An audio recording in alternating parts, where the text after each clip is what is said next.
Well, Barry, how have you been, mate? Excellent. Yeah, really pleased. The weather's a bit choppy and it's a bit up and down, and Yeah. you know how it is. You live in Oldham; it's like living on a mountain, isn't it? So we've had a bit of snow, we've had a bit of rain, bit of sleet, and a bit of sunshine. So yeah, no, buzzing to be back into the Super League season. Right, mate. So you touched on Oldham there. So we lived at home with you as a kid, and how was Oldham growing up?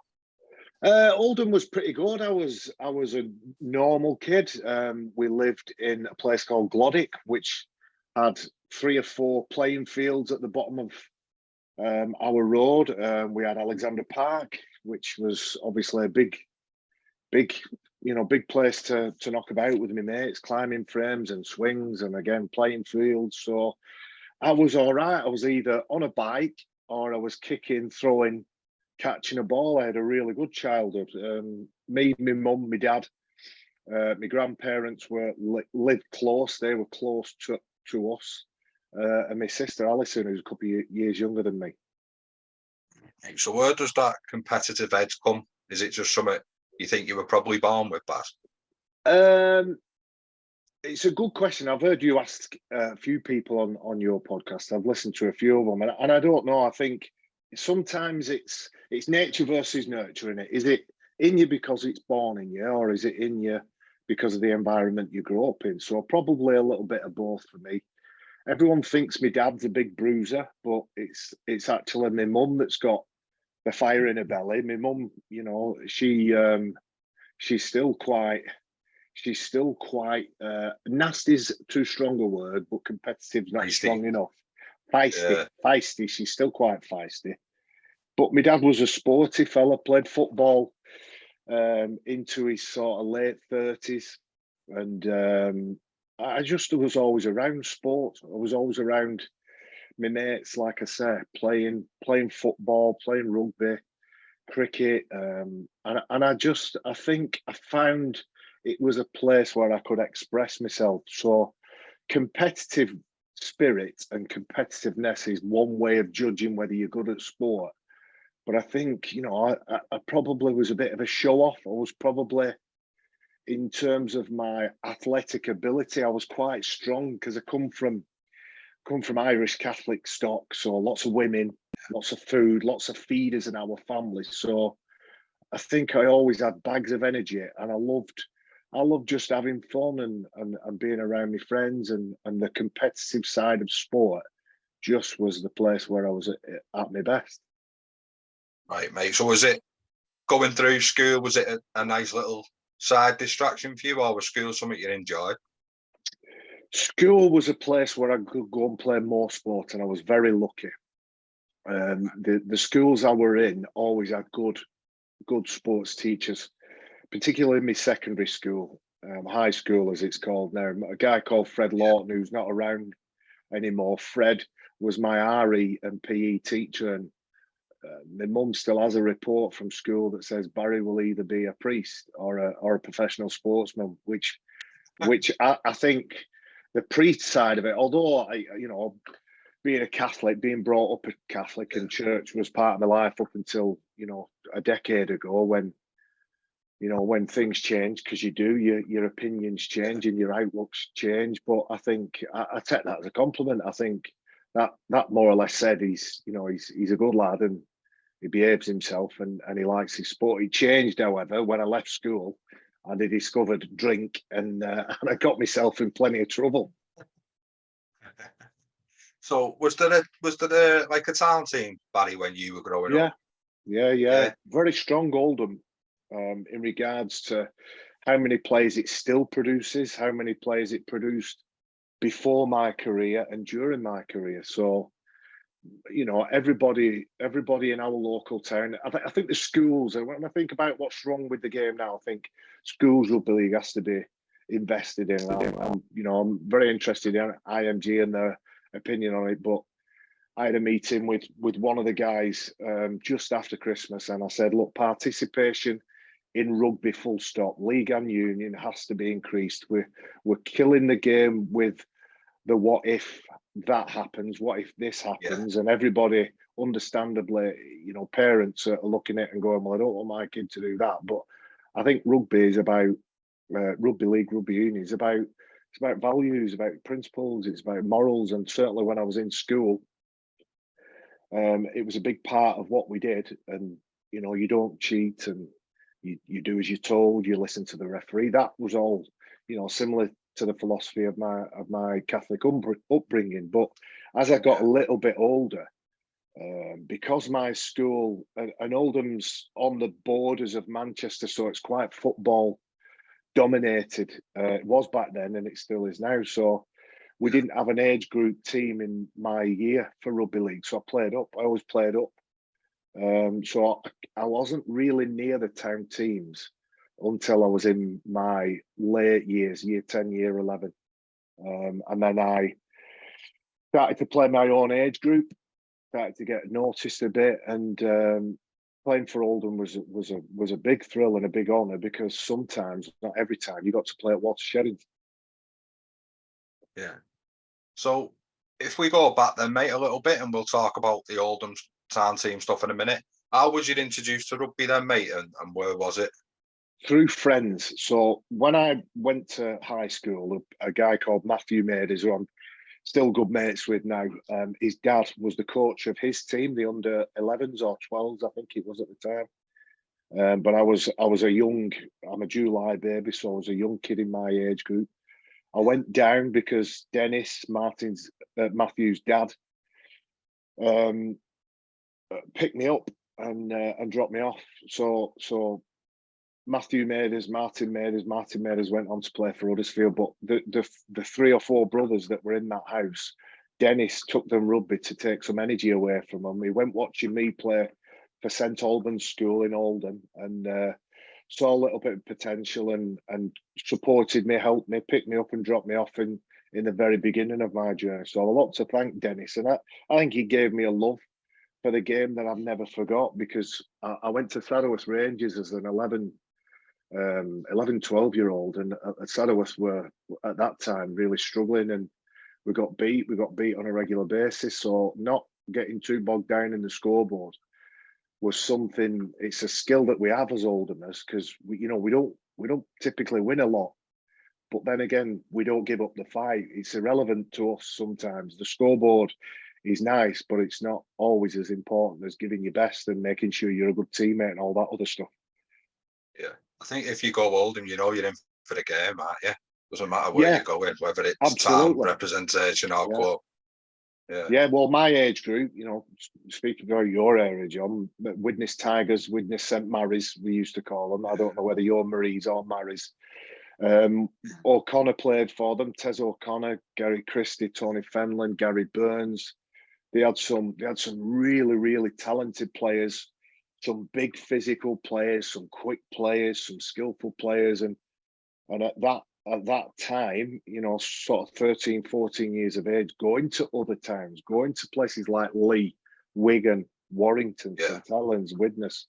It was a great experience. It wasn't always great to get 40, 50, 60 points put past you, but I think that's when you know that it's a sport, and it's a hobby that you want to do, because if you can keep your spirits up when that scoreboard starts ticking and you keep turning up to training the week after, then how can you not make a success of a game like rugby league? It's that character building part of somebody's career that you need, I think, at the beginning anyway. Yeah, and everything that you've just spoke about is easily transferable when you leave the education sector and go into adult working life, isn't it? It's all transferable skills, and it's a big reason why people should play rugby. It's about resilience, and it's about understanding that you're not always going to win. You're not always going to come out on the scoreboard. Sometimes it's not fair. Sometimes people around you get it wrong. Sometimes the referee gets it wrong.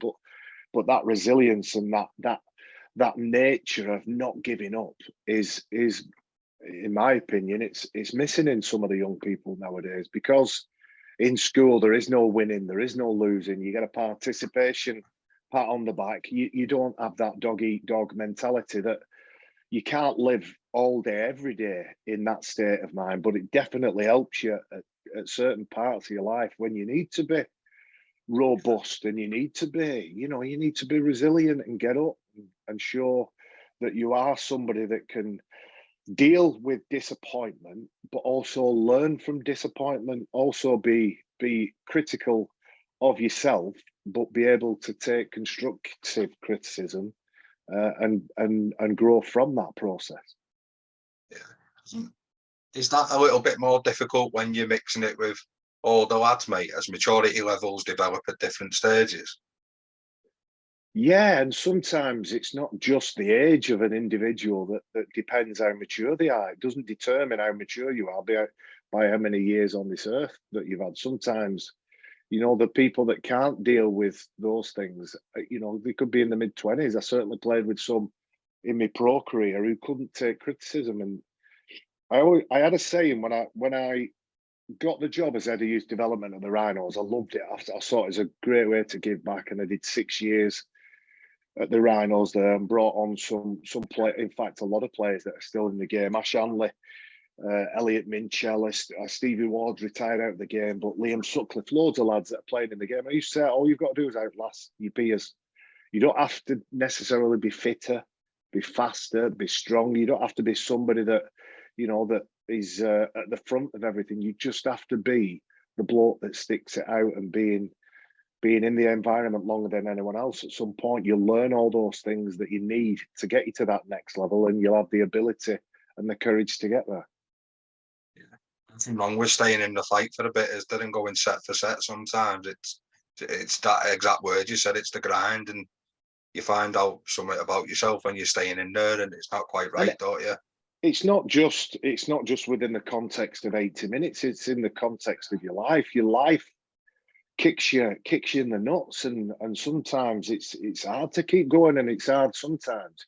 You question whether the decision to keep going is right, because I've certainly seen it from the perspective of younger players who've got a dream, and they join the club during my playing days and coaching days after retiring, that they've got a dream. They know that they've got the biggest desire to play for the Rhinos or whoever it is. But sometimes the decision to leave the game and go and do something else, even though it's the right thing, might at first feel like the weak and soft option, but it's not always. Sometimes it's the most courageous option, and it's the best for them moving forward. And it's to that individual, it's the most important decision they'll ever make, because most people who play rugby all have a dream to go and play at the highest level. Everyone wants to play for the country, play at Wembley or Twickenham, play in those big finals, and be part of successful teams and have great days. Some of those individuals that want it, it's not actually the path that they're going to take, but they can take those transferable skills into the workplace, wherever it is, and they'll then outlast the peers in that environment, because it'll soon separate them, because they'll have the minerals and those characteristics that employers look for. Yeah. And I'm going to ask you, it's a bit ahead of where I want to be with you at the minute, but when you've contributed to somebody, Barry, like being head of youth, and you see they've come in one type of person, they've left a better person, and sometimes they might not go and do them things in the game, but they thrive outside of the game. Do you get just as big a kick with that than winning a grand final or a Challenge Cup or a derby? As head of youth, it was a very different responsibility. I have a son who played the sport, went to the Rhinos, didn't work out for him, but I was involved in his rugby life all the way through, and I used to coach his kids from Waterhead. That's the club that I went to after Saddleworth. I did about a year or two at Saddleworth, then went to Waterhead, and still I'm connected to that club. Still go up, still sponsor a match every year, and still do a bit of coaching every now and then. And one of my really, really good mates is coaching them now, and they're having a fantastic time over the last couple of years. But when I used to coach Billy's mates, my son, I used to say, I don't necessarily want to see all of you make it to the top level. It'd be great if you did, but what I want to see you do is I want to bump into you in 10, 15 years in the supermarket. You're pushing a pram, you've got your work gear on because you're your own boss. You've got a van outside with your name on it, and you've got a baby in the pram and a little toddler at the side of you, and you've made something of your life. You're not a dosser. You're not gobshite. You're not somebody that's in jail and wasted the skills that you've got for life. And I still love it whenever I see some of those young lads, and they'll come up, they'll say hello, and the first thing they say is, "You were right, Barry. You were absolutely right. All those things that I used to drill into them, you were right, Barry." And I used to say, "Listen, it's not me. I've not made it up. Those were the things that were taught to me by people like Dennis Maders, who I mentioned before, and Fred Lawton, my teacher at school." But when I was at Leeds as head of youth, it was a different responsibility, because they'd they were the best player. Let's say they were from Hunslet Park side. They were the best player in their team. And they played for the service area, which was the town team. And they were the best player in that. And then they'd gone to the scholarship or the foundation teams for Leeds, and they were the best player. And they'd gone into the academy, and suddenly they weren't quite the best player. They were in the middle. And as that time had elapsed, and those 2 or 3 years that they were in the academy system, they went further and further and further down the pecking order. Well, I didn't have to worry about Liam Sutcliffe. I didn't have to worry about Stevie Ward, Elliot Minchella. I had to worry about the ones at the bottom, because the ones at the bottom needed my support. They needed some advice. They needed some guidance. They needed to know where that next step was. The blokes that were on the fast track to the first team, they get looked after. Everybody, people are clambering over themselves to try and get to them, to help them, because that's a really sort of a good job with plenty of kudos and plenty of accolades at the back of it. So the roundabout answer to your question is that I did value it, because one, I'd been lucky enough to have a good career in the professional game, and still managed to have a very small involvement in it now. But two, I saw a lot of my mates whose dreams were shattered, not quite recovering in the right way. So I wanted to make sure that I did the right thing by the ones that didn't make it, as well as the ones that did. I suppose with you seeing mates like that, there's no better person for the position than an ex-player that's witnessed it, and especially one that's done so much in the jersey itself as well, isn't it? I think so. I think it carried some weight, and the advice and the support network that we put around them wasn't just me. It was people that I'd worked with for a long time, people who had helped me, excuse me, when I was a player. But also I took advice off people back in my day and brought that forward into what was then the time, the time that it was relevant, and it's probably still applicable today. And it's rugby league, I think, is a very generous sport in what we do. Is we try and pay it forward. Most of us are grateful to get the opportunity, and what we want to do as a gratitude for that experience is pay it forward to the blokes that are next in line. And they probably listened to me a little bit more because I'd been in the game. But I think sometimes if you say it in the wrong way and you be a bit preachy, then younger blokes. And I used to deal with blokes when I was at the Rhinos, anywhere between 14 and 24. So sometimes I'm dealing with a young lad who's still at home with his mum and dad, and then an hour later I'm dealing with a young lad who's got a child at home and only just started his mortgage and can't get in the first team and doesn't know where his future's going to be. Yeah, well, it's tricky, mate, isn't it? But if we rewind a little bit then, Baz, and transition into high school, how did you find that, and how was rugby at the time? I wasn't an academic student, let's put it that way, and both phases of my schooling were the same. I couldn't understand. I didn't have the mental patience to listen and absorb information. As I've got older, I understand how I learn. It's not sitting down and reading a book. I still can't read a book now, and I've got plenty of mates who've written books, and I buy the book because it looks good, and then I end up getting on an audio book so I can listen to it instead of reading it. But as a student, I got more and more disenfranchised with it because I just thought, well, I'm thick. I must be stupid because he's got it straight away, the guy at the side of me, and I still don't understand the question. Never mind know what the answer is. So I sort of got through school on my athletic ability, and I'd like to think my nature as well. I was always quite a good student in terms of never caused trouble. I just didn't do as well as I would like to have done.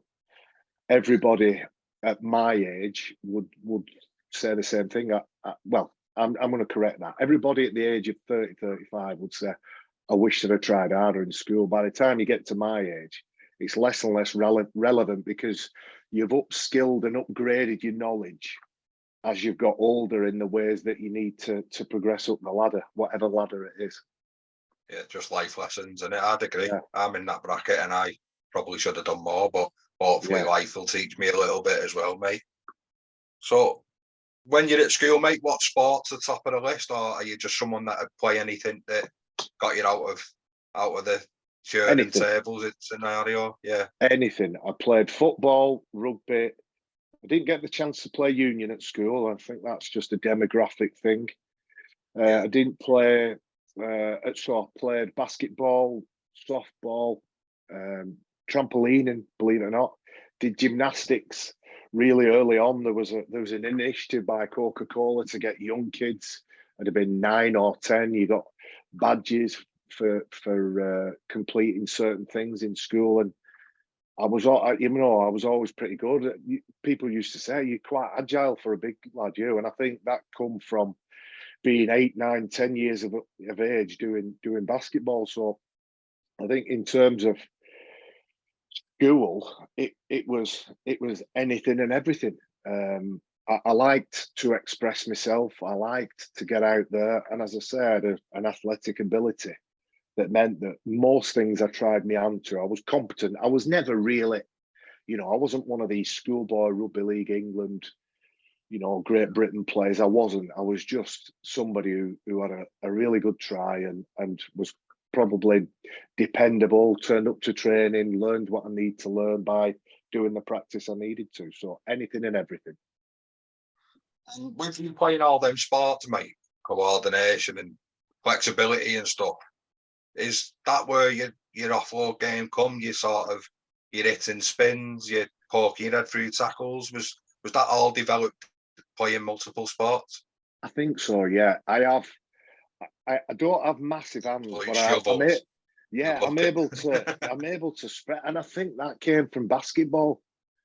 They used to talk about, and this country we're obsessed with the kicking sport. We're obsessed with the round ball sport, and I think if there was a focus on all sports, and then at a certain age in the school years, the school system, people get signposted to the sports that suit them best. If there was an all sport mentality where you learned all the things, it might be that your foot-eye coordination wasn't the best, but your hand-eye coordination was. And then basketball, it's as simple as we had a Canadian teacher who was our PE teacher, and he looked at kids that would be reliable and be able to learn. I played a year up. I loved it, and I think that holding that basketball with them 5 points of contact helped me when I started to hold the rugby ball, because I could take it off my chest, offer it as an offload, and then bring it back, because I always had a good grip on the ball and I had the ability to find a pass round a player, through a player, over a player, under a player, and I enjoyed it. I got a big thrill out of it, and it was a part of my game that back in the 90s, it was a part of the game that was quite different to everyone else, because we played with what they called a mitre multiplex ball. It was like a bloody bar of soap. Honestly, it was horrific when we were playing in the winter. But somehow I managed to find a way to make that ball available and an offload, and everything else was part of the game. Did it feel small then, mate, when you got a rugby ball in your hand from a basketball? Maybe that's why it was so, as well as your skill set, it was so like, it just looked easy to you. Yeah, it did feel smaller because it was a smaller version of the ball. And the basketball, the difference between the basketball and the rugby ball is the basketball was like rubber, and sometimes was so sticky because it was dry. On a basketball court, in a gym, rubber ball or a basketball that felt like rubber and it felt like it was sticking to your hands. When you're outside on a muddy field in Oldham trying to catch one of those bars of soap, it's a very different sensation. Felt different in your hands. You mentioned, mate, really you played a year above, and it wasn't until you probably dropped down to your own age that you really stood out instead of just standing out, sort of thing. So, when you're playing your club rugby, what was the standard of club rugby like compared to school rugby, and when did you drop to your own age, mate? So school age until the last one. So in today's language, until year 11, I always played so up. 15, 16. Yeah. And then going into Waterhead. I left Saddleworth when I was about under 14s. Went to under 15s at Waterhead because they had a genuine under 15s team. And then it used to go 15s, 17s, 19s. So there was a deliberate sort of step in levels in development. So I'm a July baby. So to all intents and purposes, a lot of time I was playing 2 years up. When I was in my last year of school, year 11 in today's language, I was also playing for an open age team on the odd occasion because my girlfriend at the time, her dad was manager of a pub team at the other side of Oldham that occasionally would be short and they'd let me play. And the more games I played, the more times they would invite me to play, to the point where I was playing probably as regular on a Saturday as I was on the Sunday. But because I'd always played up, blokes being bigger than me didn't intimidate me. Blokes being older than me didn't faze me because I'd always done it. I sometimes think that should be something that the community game should look at, about making that deliberate step. So somebody who is birthdays September or even September, October could effectively play in an under 19s or an under 17s team, but be playing against people of a similar age, if you know what I mean. So I think that, again, if I was given a platform to tell people who could do something about it, I think putting that in place would be good for some, because some players need to play against players their own age. Others are just physically more developed, and that they call it the relative age effect and the quartiles of development in young boys. This is boys, not girl. Means that there's always going to be a big lad, isn't there? There's always going to be a guy that we've all been there on a Sunday morning. You turn up and you look and you think he's got a beard. He can't be 15 years old. A mortgage, kids, tattoos, smoking, and it is just the fact that he's born earlier in the school year, as in September, October, November, and he might be playing against kids like me, born in July and August. Yeah, and do you know when you're playing the open age rugby, mate, like that? 15, 16, is that when intricacies of rugby league are introduced to you? No, that's when. So you're already used to that. That's when the intricacies of boozing was introduced to me, and fighting, because I was playing for a pub team. So by its very nature, we went back in. Occasionally, the lads would be having a couple of pints before they got the kit on. Bearing in mind, this is in 1989, 90, before you start judging me. But I did what they did. I was a product of that environment. So I'm not quite on my way out of school, but I've been introduced to an adult lifestyle where somebody pushes you, you can stick one on the chin. And not only will you not get in trouble, you've got a load of lads at the back here that will start joining and stick up for you. So it was it was an enlightening period in my life, because that team that I played for, those players were great lads, great fellas, similar to what we're saying, with wives, kids, mortgages, jobs, all these other things, who just wanted an outlet on a Saturday afternoon. They weren't worried too much about the scoreboard. If they won, that were great, that were brilliant. If they didn't win, then second most important on the list was having a couple of pints and maybe a scuffle on a Saturday afternoon. So the intricacies of the game were that physical, don't take no shit element to our game, which I think I always said stood me in great stead, because at 19, I got the chance to play for Oldham, and I was ready to rough it with men, and not every 18, 19-year-old player is, but it did not faze me one little bit, because I've been doing it for years against pub teams from Elland and from Huddersfield, and this the Pennine League 8th division that I was playing in was just full of numpties and Herberts, and I enjoyed being one of them for a while. So yeah, so really, it probably did benefit you, because the fire's lit early, and you can mix it with big boys. And then when you're going back to playing your own stuff, without being rude, it's probably a little bit passive. Yeah, and I think, again, when I reflect on it, what happened was that period of when I left school, there was 3 years between when I left school and when I went on, probably 2 years, when I left school and then I went on tour with the Great Britain Barla side, the under-19s Barla side. I was just a different animal, because I was used to throwing men around.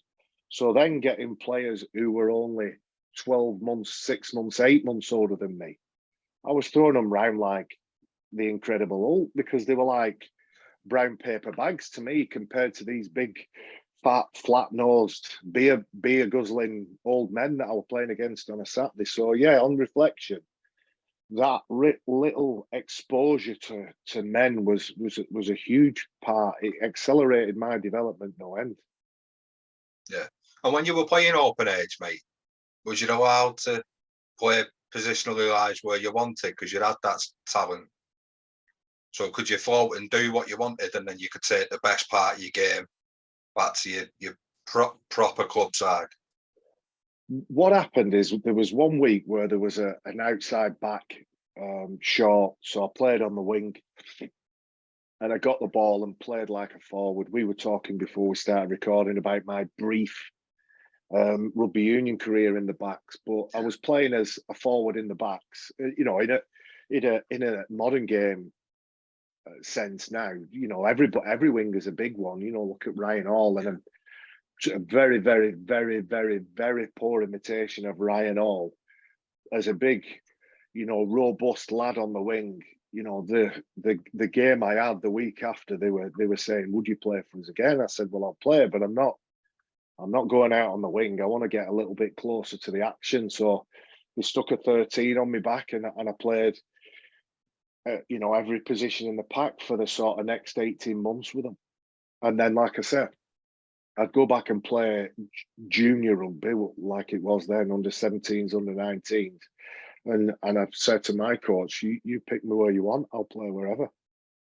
Yeah. That's the thing. It'd have been like a little bit easy, wouldn't it? So you could have literally done anything you wanted. So when does talking to clubs come about for you, and what was your ambition leaving school? My ambition leaving school was, well, obviously at the age of 15, I had an accident. I lost the vision in my right eye. I had an operation in February 1988. They removed my eye, and that was it. I was going to go in the army. That was my future. My purpose and my vision, quite literally as well, had gone. I wanted to join the army, travel the world, and do everything that a young soldier does. But my parents were very, very strict in terms of, you've got to get a trade, you've got to get something at the back of you that means you can do what you want to do wherever you go in the world. Not that was an option for me at that age group, but or that age in my life. But I went onto the building sites, but really the only thing I wanted to do was play sport and play rugby league. So work was great, and it paid me. It was a YTS scheme that I was on for a long time, £29.50. It paid me some money, but what it was is just what I did in between playing games. So in between leaving school and the Great Britain Barla experience, prior to that, the Lancashire Barla experience, it was never on my radar. I had 1 or 2 offers to go for trials with St Helens and Wigan at the time, but it never quite worked out, never happened. So I didn't really think that it would be an option, partly because who's going to take the risk of bringing me onto their books with the accident that I'd had with my eye, but mainly because I'm from Oldham and nobody ever bothers with Oldham apart from Oldham itself. Right. And so the genuine fear, mate, did that knock the stuffing out of your injury? And what's the rehab, and how was it? Was, like you said, your mum and dad encouraged you to have a fallback, didn't they, with the trade and stuff, like you said? But it must have been a pretty heavy time for a young well, you're a young man at this age, mate. You're playing against 15, fellas, aren't you? Yeah, 15.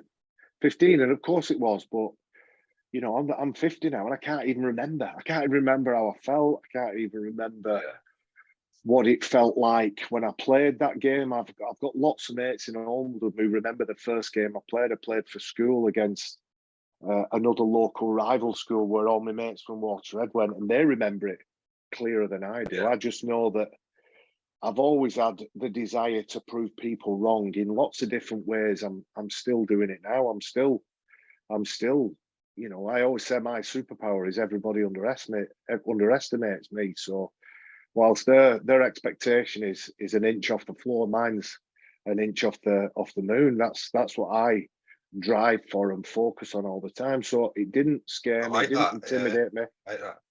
Yeah, it didn't scare me. It didn't intimidate me. All I wanted to do was get to the place where I felt like I'd achieved something. And if you'd have asked me at the beginning of my professional journey what I thought I wanted to get out of a pro career, it was international games, Great Britain at the time. It was playing in the Challenge Cup final.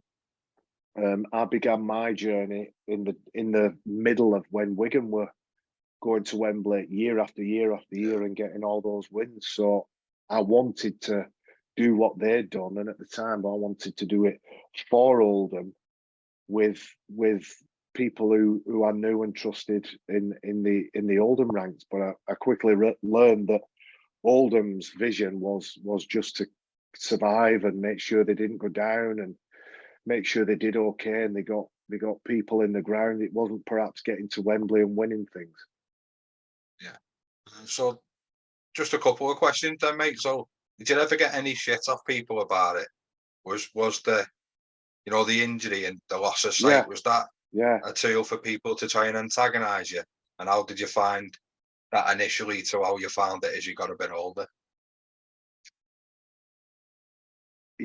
I can't remember. I can't remember too many people saying then, isn't it? Of course, there would have been people that have said it behind my back. Of course, they would have said it under their breath.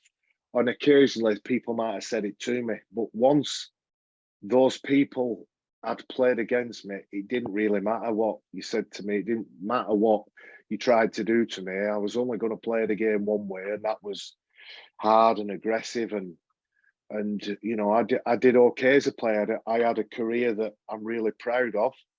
I couldn't have done any more. There are players that have had a far better career in terms of what they've won. But I'm lucky to have done what I've done because I've been rewarded for the effort that I put in.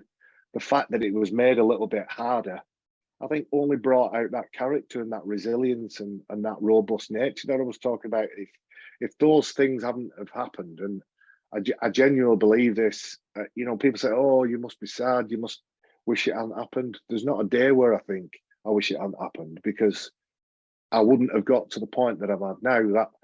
That butterfly effect, as they call it. If those sliding door moments, you go a different direction, then I wouldn't have been in the position that I am now. And I'm you know, I'm blessed. I've got a lovely family, lovely home, a job that I love. I'm busy. I'm motivated. My body's smashed to pieces, but that's the sport. I think that's the price you pay, isn't it? Yeah, we know what we're doing when we play the game, mate, don't we? Yeah. So, and the next question, really, Oldham obviously need to find the little gems like you to survive, don't they? So where you said the ambitions were very different, yours to Oldham's to Wigan's, which we'll talk about now, it's people like you that keep Oldham alive, isn't it? Because they generate the talent, and then hopefully they manage to push that on to a next level while getting a nice little reward for it as well. There's a passion for rugby league in our town that we don't do enough with. So young Josh and Jake Thulis are over at Warrington. We've got a few at Wigan. We've got a few at Saints. We've got enough players just scattered about the pro game where people still, and when I say people, I mean scouts and people that can recruit young talent, still come and look at the players that play in my back garden. I don't know how long that's going to last. I hope it always lasts. But I'd love to see, and it's a pipe dream, I'd love to see the day where Oldham, that's got a population of about 130,000, can produce enough players to make the local team, and I'm talking about the pro team of Oldham Rugby League, at the top level, and challenge for honours, and not have people who are ambitious join the hometown team and then have to leave because they get. I certainly had a feeling like those sands of time were going at a rapid rate, game after game after game, and I'm achieving nothing. I'm not winning nothing. We do all right if we compete and everybody's happy, but it wasn't enough for me at that time. Where they are now, they've been nomads. They've been nomads for a good few years. The football stadium, Boundary Park, is a good place to put the rugby team because it's a stadium. It's a professional stadium. It's a beautiful stadium now, but where I'm from, that side of town where Saddleworth Rangers is and Waterhead, that's where the heart of the rugby league community is. It's sometimes it's difficult, isn't it? Because the people that love the game are on the other side of town, and they say, "I'm not going to travel; it's too far." But the people that have the passion will go and watch Huddersfield Giants, or they'll go and watch Salford Red Devils down the road because they want to watch elite rugby. So there is an answer out there about how we produce and keep producing those players.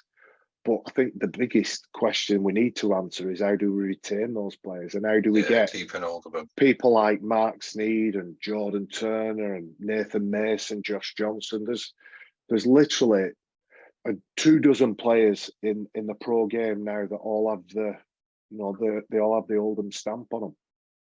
Yeah, no, 100%, mate, isn't it? And hopefully clubs like ours can go back to doing that. So how did signing for Oldham come about, and what did he do to persuade you they're the best place to start at? I'd been chosen to go on the tour to go to New Zealand, and a guy called Peter Tunks, who was the coach at the time, rung my mum and dad's house because that's what they had to do back then.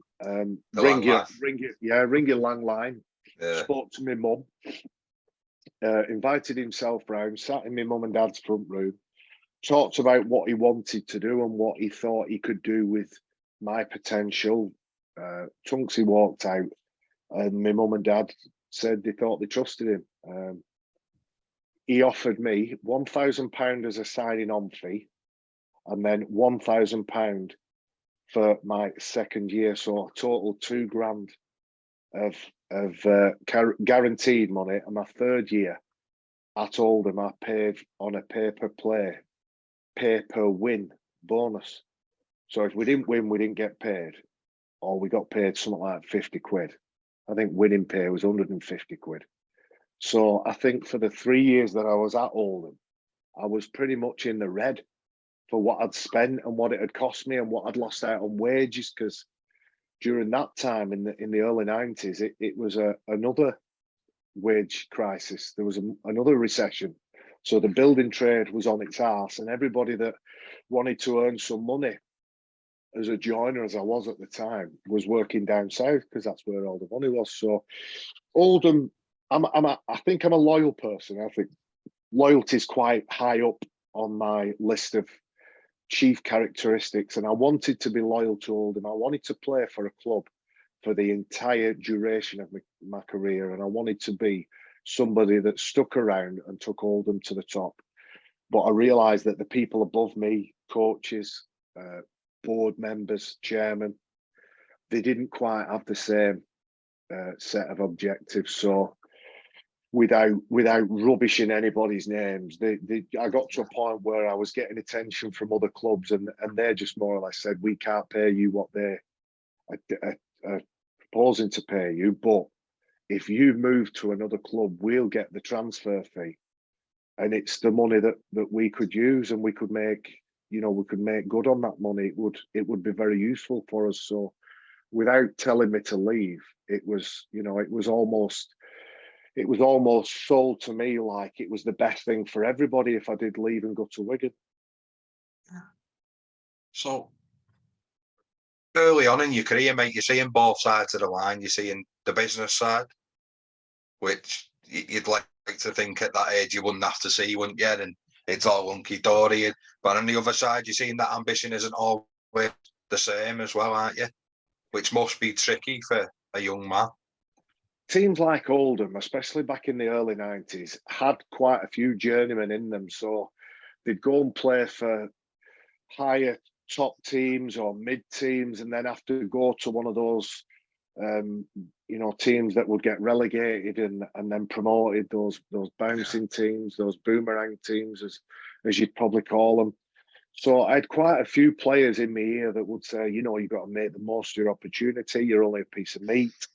When you're done, teams will get rid of you. I had teammates at the side of me who'd spent 8, 9, 10 years at a relatively good club, and they were coming to Oldham for the final hurrah. So it was sold to me by those players that don't undersell or undervalue what you've got. So when you talk about the business of the sport, you're the product. The player is the product, yeah. and what you've got to do is be able to make the most and maximize that product as an individual within the right environment. You'll get what you want. And it wasn't money for me. It wasn't monetary reward. I wanted to win things. I wanted to go into the game and leave the game having left my mark, but also having achieved the things that I thought were important, which were international honours and some of those major finals. And you moved to one of the big boys come about, mate, didn't it? So how was a meeting of that magnitude back then? How was it held? Did they come and meet you at your gaff? Did you go down to Wigan? And what did it mean to a young lad to sign for such a power club like that? Well, I'm from Oldham, so it's inbred in us to hate Wiganers. It's inbred in us to resent them for all the success that they've got at amateur level, at professional level. It was the biggest club in the game at the time. They were the only team to have full-time professional athletes. They had internationals in every position. And back then in the A team, if I played in the A team for Oldham, you were playing against 3 or 4 internationals in the A team, the reserve team. So it was a big club, but I had offers from, and a guy called Dave Parker contacted me and said, you've got a bit of attention. People are asking me, would you like me to handle the negotiations? So I said, yeah, that'd be good. We went to see Warrington, St Helens, Widnes, Leeds, and Wigan. And having said that, I was brought up to hate them. When I went to the Central Park ground, when I went to meet the board members, and they sold me their vision of what my life at Wigan would look like, I was rubbing my hands together because I thought, this is it. They always are there or thereabouts in the cup games. They're always there or thereabouts in the league, and everybody that plays for this club, it's a natural progression for them to go and play for the international team. So there was only one decision to make. It wasn't would I go to Saints or Warrington or whatever. It was, would I stay with Oldham under the coach at the time, Andy Goodway, who was a big mentor of mine at that time and a role model and hero of mine as a youngster, or would I make the big leap and go over to Wigan and try and jostle for places with players like Andy Platt, Neil Cowie, Kelvin Skerritt, and of course O'Connor, who'd already signed. So I decided to join Wigan, and it wasn't because Tez were there, although we've known each other 35 years now. It wasn't because he was there. It was because me and him were very different players, and it would of being a nice complementary front row. You know, in old terms, an 8 and a 10, one would be explosive and have block busting runs, and as you said, a bit of an offload and some ball handling skills, and the other one would have a very high work rate and knock out 80 minutes, and the number 10 might knock out 30-minute stints. And I think Wigan looked at both of us and thought, well, he's Kelvin Skerritt, Barry, and Andy Platt is Terry O'Connor. So we've actually got the two players that can transition into those two key roles. But I was a numpty when I was at Wigan, and I almost lost everything by being the same person as I was in an Oldham shirt and as an Oldham pro. I nearly lost a lot because I couldn't handle not being in the first team, and I couldn't handle the put it in during the week, even if there's no reward at the end, because you're still playing in the A team anyway. So I chose to go to Oldham because it was the best of the best. But ultimately, because it was the best of the best, it wasn't a natural pick. I wasn't automatically selected. I was competing with about 5 or 6 different lads every week. Yeah. And what was the atmosphere? So would each other help each other, or was it dog eat dog? It was a combination of the two. When you were in the squad, it was helping each other. When you were out of the squad, you were almost anonymous. When you weren't in, people treated you very, very different. And back then, there was a young Andy Farrell in the ranks, Dennis Betts, who was one of the best players in the game in the early 90s, Man of Steel in 91. You'd Kelvin, you'd Cowie, you'd Martin Hall, you'd Barry John Mather, Mick Cassidy. These are forwards that I'm naming here.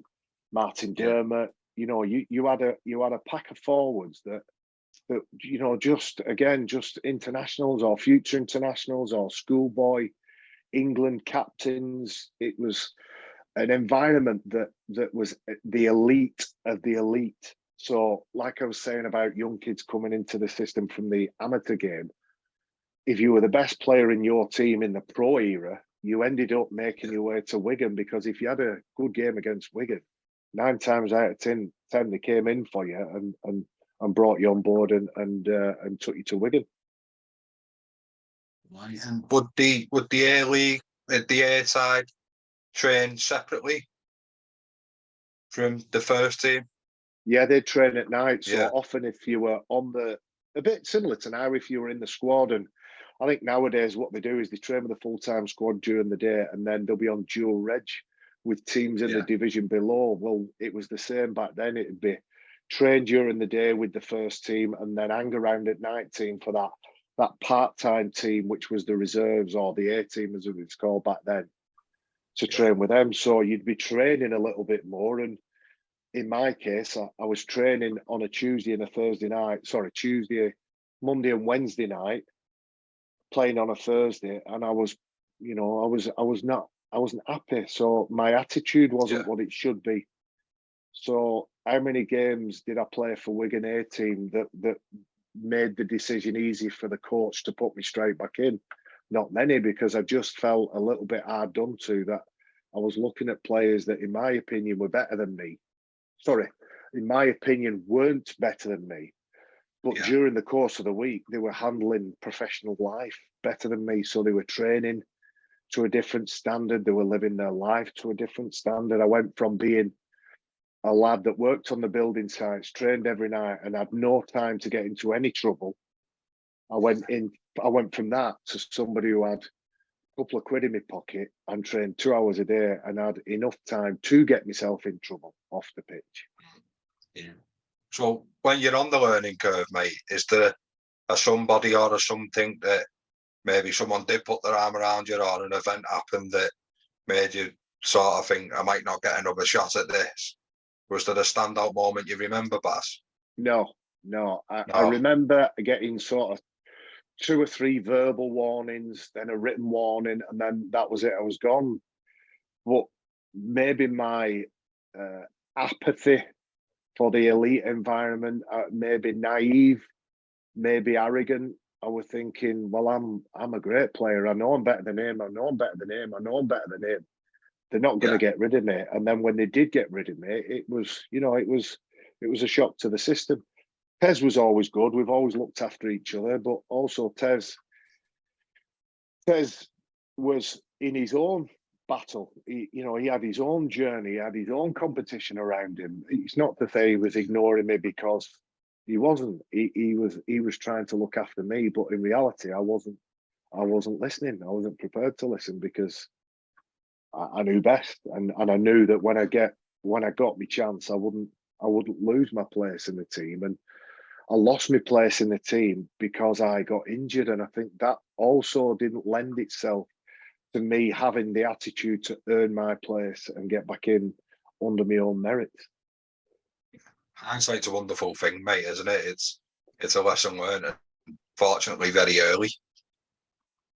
But it's part of that process of, you can't change things too much, because then if I hadn't have made such a mess of it at Wigan, I wouldn't have gone to Leeds. And I thank Wigan all the time. I thank them daily for getting rid of me, because it meant that I went to Leeds, and that was the place that I fell in love with. And I spent 20 odd years there as a player, and various jobs after.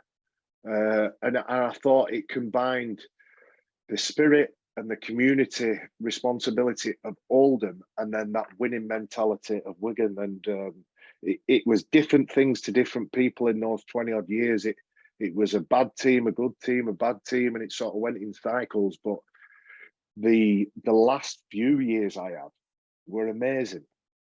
I had to work 15 years to get to those last couple of years, but it's all the more rewarding when I look back at the journey, that I understand that the process of getting knocked down 7 times and getting back up 8 is important, because it makes you somebody that's well-rounded within the game, and you've got the full body, you've got the full experience of being able to handle losses and being able to keep calm when you're in the middle of a really hot winning streak. You understand the difference, but you also understand what will keep you in one and get you out of another. Like that, mate. And how had you been with injuries before you left Wigan? Did you have just daft niggles, or? No, I'd always had injuries. I think just because of the nature that I played the game, reckless in everything that I did. And I've got a lot of shoulder injuries now, a lot of neck injuries, but I also had elbow, hands, fingers, thumbs, everything that could go wrong went wrong. And I probably got 2 or 3 small ones and 1 big one every year. And I ended up amassing 400 games if I count the games I played in Australia for Wild Kangaroos. In this country, 350 games, or 370 odd games, sorry. But if I'd have A, got sent off less, and B, been able to look after my body a bit more, I might have tipped up to 450. I might have got up to, who knows, I might have got up to somewhere near 500, like the Peacocks of this world, and the Keith Seniors and Kevin Sinfields and Paul Wellens of this world. But hey, I wouldn't trade anything, because I crammed as much as I could into those 370 odd games. Yeah. No, and it's all, you learn about your body as you get older, definitely, mate, don't you? And what works and what doesn't, and how to look after it, how to keep it fresh. And it's all a part of what you've just said, the process, the journey, and probably why you enjoy what you've done so much and what you're doing so much. Yeah, there were some things I did when I was younger that I look back and think that was detrimental to my body. And I always trained hard. I always loved the gym.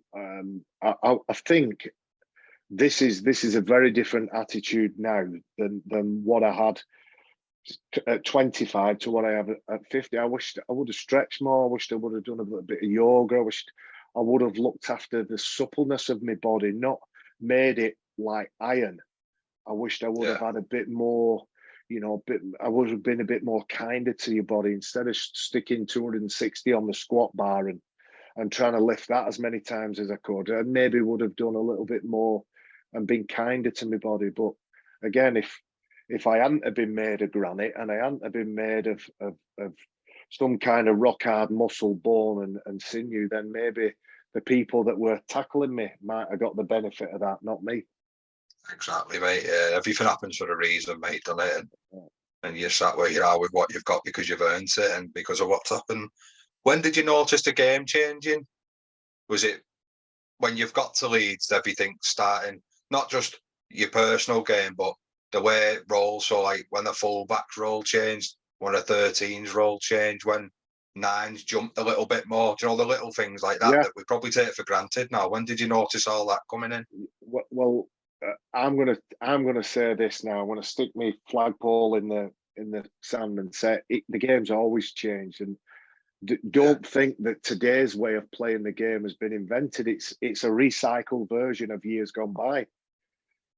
During my initial period as a pro rugby player, there were 2 subs. Everybody played relatively structured stints. I'd start a game. I'd come off the bench on a game. Everybody within the team knew and understood what they were required to do. But back in the day, you know, the fullbacks of their time were extra halfbacks. During my time at Leeds in the early 2000s, I played with Iestyn Harris in late 90s. Iestyn Harris was an halfback all day and all night.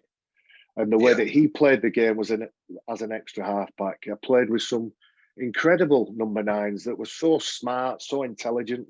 A guy called Rich Russell, who's the father of Ollie Russell, who plays at Huddersfield. Rich started off as a winger, had beautiful soft hands, but his skill set lent to the fact that he was going to play at 9, and he was so deceptive at 9 as a young kid playing at the side of Russ. It made such an impact on the way that I played within my role, but also what I needed and expected from my 9.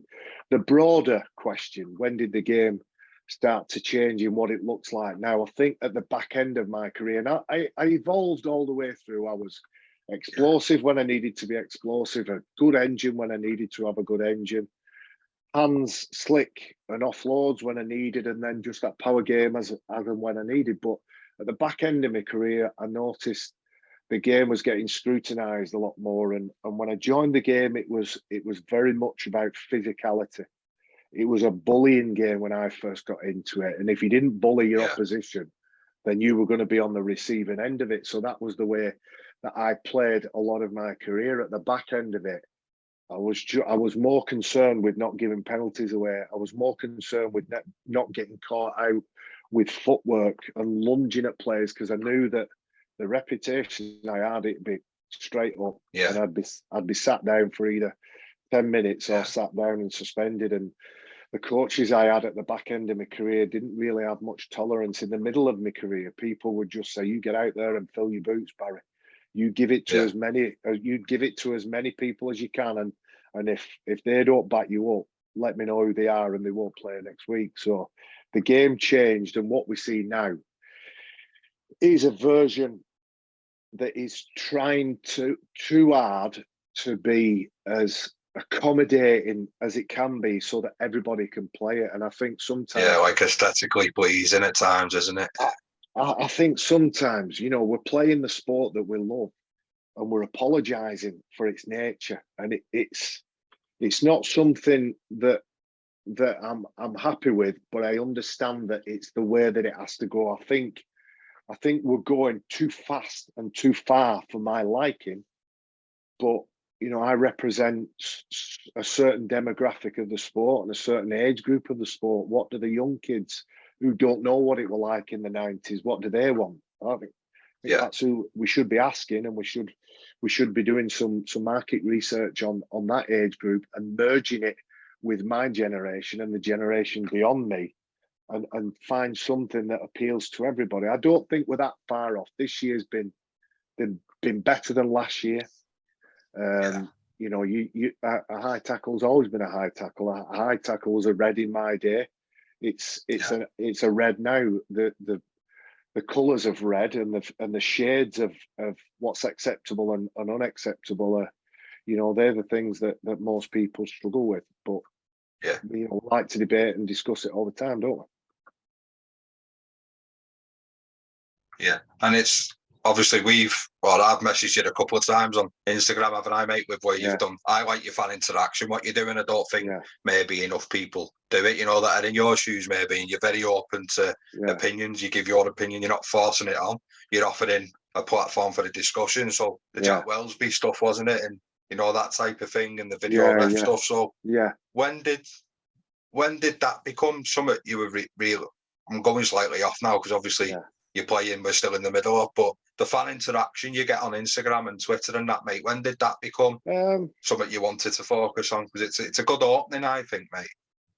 Well, I'll tell you what, how I started with Twitter was somebody was imitating me. Somebody was doing a parody account of Barrie McDermott and threatening people. Threatening Stan Collymore and threatening all manner of different celebrities and saying, when I meet in the car park, and people were showing me, and I didn't really understand social media. I'm going back, my word now, how long would it be? Might be 10, 12 years ago, and I didn't understand it, and spoke to Sky, who I was working for sporadically, spoke to Leeds, who I was working for, and they said, well, we can put a request and a complaint in, but in truth, you're going to have to prove that you are who you say you are, which blew my mind, because I was thinking, why can't they prove that they are who I say I am? So anyway, the solution was to start up a Twitter account. I started a Twitter account up, and was quite straight with it at first, quite straight-laced with it at first, but I found that Twitter a couple of years ago was a good place to talk to people and get a feel of, because I still like to think that within the job that I do on Sky, I like to think that I say what people are saying sat at home watching TV. Although I've got a lot of knowledge about the game, I'm not the biggest, best expert in the game, but I like to think, 35 years, 36, 8 years, whatever it is in the game, and a large chunk of that at the pro level, I've got a good understanding of all levels of the sport. And what I want to do is be able to articulate what the people at home will be thinking and discussing and saying to each other. Twitter, I think, has turned into a very negative place. A very negative place. I'm still on Twitter and I still talk to people on Twitter, but it amazes me when people have conversations about you like you're not in the room, but will copy you into a tweet. So it takes all my discipline not to introduce my 54,000 people into that six-person conversation. So that takes a lot of discipline. But in regards to Instagram, I'm enjoying Instagram. I've got a different attitude to it with it now. I team up with a couple of guys who I work with on Sky, and they give me some great content. I won't name them because they'll get in trouble, but they give me some great. They give me some great content. Not. I don't mean they'll get in trouble off the. I'm just saying they give me all the good stuff. They get. They get in trouble off my colleagues. But yeah, I like it, and I like to have those genuine, proper debates and conversations, and get the thoughts and the feelings of everyone sat at home, so that we can talk about the things that matter, not just about the things that matter to us. Because some of the people that I work with believe that their opinion is the opinion of everybody in the game, and it's not. The reality of people in my position is we spend all our time with 2% of the Rugby League fan base, because all our mates are pros, all our ex-teammates, all the people that we spend time with, they're all at that 2% level. The other 98% should get a voice, and I'd like to think that I'd be interested in listening to that, unless it's a really, really far right attitude or just far left attitude. As long as it's understandable and I can appreciate where they're coming from, let's get it into the forum and let's discuss it. No, I do like that, mate. It does open a window, and as much as they might see it tunnel vision their way, when you hear other people's opinions and the context of the opinion as well, it can change and open other people's peripheries up to actually what's going on. Because a lot of people, Badge, which you'll know yourself, don't appreciate the hard work that's been done in the build up to that last 3 seconds or 10 seconds, you see. So you've brought down the build up of an end product. They're just looking at the end product going, that's a hard tackle, it's an 8-point try and it's a red card. But it's all the mitigation leading up and change of lines and stuff, isn't it, mate, that they overlook? Yeah, but it's everything. It's people's understanding of what a coach can bring to the table, how much of an influence he gets within that 3 seconds, or within the philosophy of the group as a general working unit. What do they value? What do they not value? And then getting that to the masses so that they can understand how a team thinks, works, and wants to end up at the end of a game. What do you want to have at the side of the name? Is it a tick or a cross, irrelevant of the scoreboard? Because your coach says sometimes, it was a good game, we won, but not happy with this, not happy with that. Yeah. As a fan, you sat at home, you think, well, I'm not really that bothered. We've got 2 points, and now we're 11th instead of being 12th, or now we're 3rd instead of being 6th. It's all about that insight. I value insight, and I try and bring insight all the time, but it doesn't just need the insight of those. It doesn't need the insight that those 2% want, those people that understand the game at a really high level. It's the under 98 that I try and think of and consider when I make my points and give me opinions across. Like that, I'm enjoying it, mate. So fair play and thanks for doing it. So if we go back to your Leeds spell, mate, and how is it when you walk into an environment like Leeds, and when you're meeting them big characters, the personalities, and everything you wanted at Wigan, which we'll talk about in a minute, comes along with Leeds? And was that an expectation of going up to Leeds that them honours had followed? Well, at the time, this was 1994. At the time, Leeds had just been part of a race that consisted of Wigan, who won it, Saints, Bradford, and Leeds. So what I didn't want to do, sorry, it wasn't Bradford, it was Warrington. Saints, Warrington, and Leeds came in whatever order, but they were in the race. I remember it being almost like a Super Saturday with everybody having to win and win by margins, etc. But if I was leaving Wigan, what I didn't want to do is go to their local rivals. I didn't want to be subject to what Wigan reject every time I played at that game against those local rivals. So that Saints really didn't come into the reckoning. Warrington, I didn't mind, and I considered that until I went to Headingley and I signed in the boardroom, or I had my contract negotiations in the boardroom, and I looked at these people on the walls. I looked at the history, and I looked at the iconic players of that time. David Ward was on the wall. John Holmes was on the wall. Arthur Clues was on the wall, and there were people that I didn't know, but I looked at the high esteem and the high regard that these people were held in, and Sid Hines and iconic players that set a little alarm off at the back of my mind. But I knew that if I could spend some time here and make an impression and be part of something that future generations would look at and go, I don't really know who he is, but I'd like to find out who he was and what his story was and what his journey was. I thought that was really, really tantalizing for me, that, because as I say, I wanted to be loyal. I think I wanted more than anything to have a legacy within the game. Whether I achieved that or not, it's irrelevant now, but it was the focus and the motivation that I had. So when I went to the ground that was the best ground of the time, it might not be full every week like Wigan and Saints were, but it was iconic. And I looked at it, I thought, this is the place to be. I signed in the September of 95, because I spent 94, 95 at Wigan. And I looked in the changing room, and it had players who'd been in the game for a long time. There was a lot of over 30s at the time: George Mann, Gary Schofield, Richie Ayres, Alan Tate, Gary Mercer, great players of their time, but it was towards the end of their time. So walking into that changing room, I didn't know anybody. I'd played against everybody in that changing room more times than I'd played with them. People knew me from my Wigan days, but they also remembered, some of them, what I was like in my Oldham time.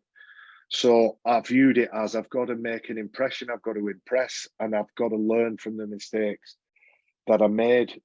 The fact that Wigan as a group, I made the mistakes, and people, not enough people were there to pull me back, was something that I caught onto, and I thought, that's it now. When I get my chance and opportunity to pull a young kid to one side and make sure he does the right thing, I'm gonna make sure I do that and recognise that within somebody. And if they don't want it, then that's their decision. But if they don't get it, then I think that's my mistake. That's on me. Yeah. So you're a man of a direct chat, Barry. You don't want no one pussyfooting around you. You just want it straight. In what, John? In what context do you mean? Yeah, sorry, mate. So when you're in the heat of things and like you're saying to a young lad, so you've had that type of talk as a player, and then being head of youth, you've probably had to have them talk with young players. So was you someone that wanted telling how it was for you at the time? So would you have liked someone at Wigan to go, listen, Baz, this is what you're doing wrong. I need you to be doing this. Or was like a little, oh, well, listen, you shouldn't really be doing that. But yeah, if you tidy it up a little bit, we'll do this. It's a good question, and maybe the caveat to the answer is, but I wouldn't have listened.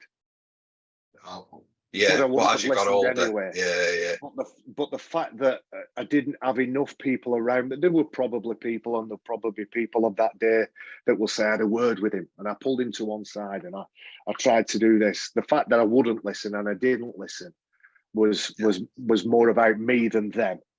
But in that environment, because it was a cutthroat environment, because everybody was clambering over each other to get those 13 and then 15 shirts, as it was, that influenced the way that I was as a professional moving forward.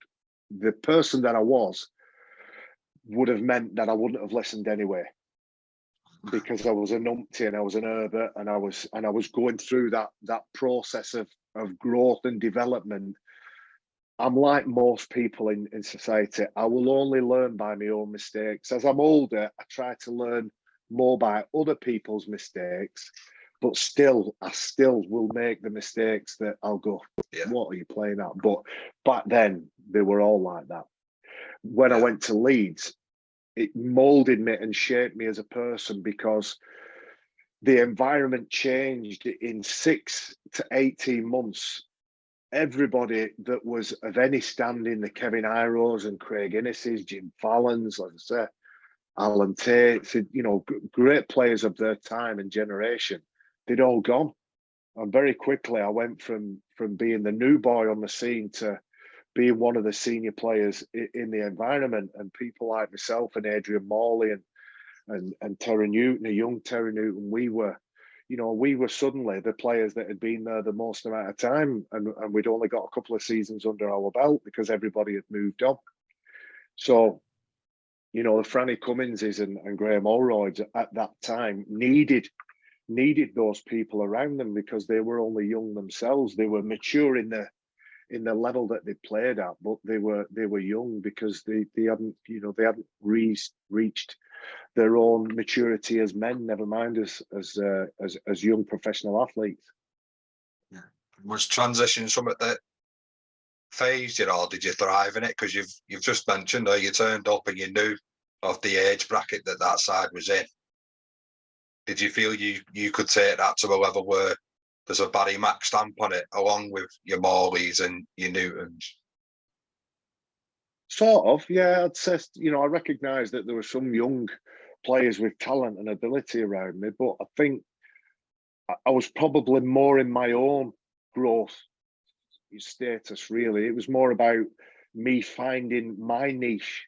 And if I found my niche in this team, I knew I could adapt to whatever anybody else needed from me. I was always pretty adaptable and flexible within that team anyway. And I always remember something somebody said to me really early on: you've only got to please one bloke, and it's the one that picks the team. It doesn't matter what your mum and dad think a good game looks like. My dad loved me, and my dad would say after every game, I thought you had a good game there. My mum would go, no, he was shit. because my mum was the one that listened to what it was that I was going home talking about. When I did and didn't get in, I would say it's because I did this, didn't do that. It would register with my mum, whereas my dad would just want me to go out there and be myself.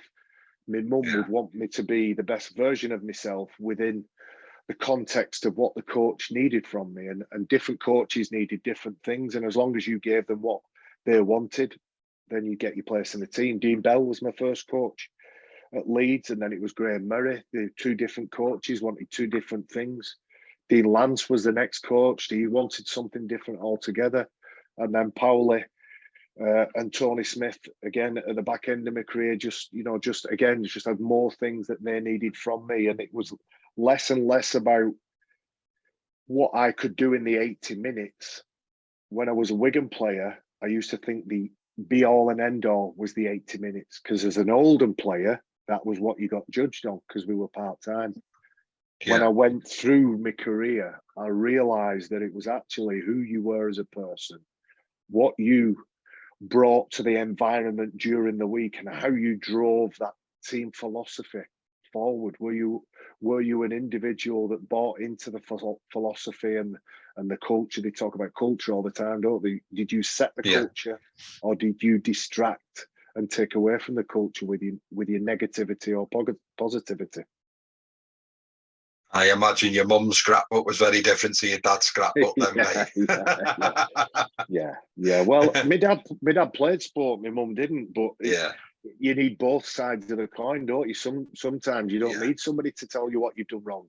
Sometimes that's exactly what you need. You need somebody to not give you the BS and just say, look, you know what to do, just get out there and do it. It's the difficult part is doing it. The easy part is understanding what it is that's required. It's a lovely balance, mate.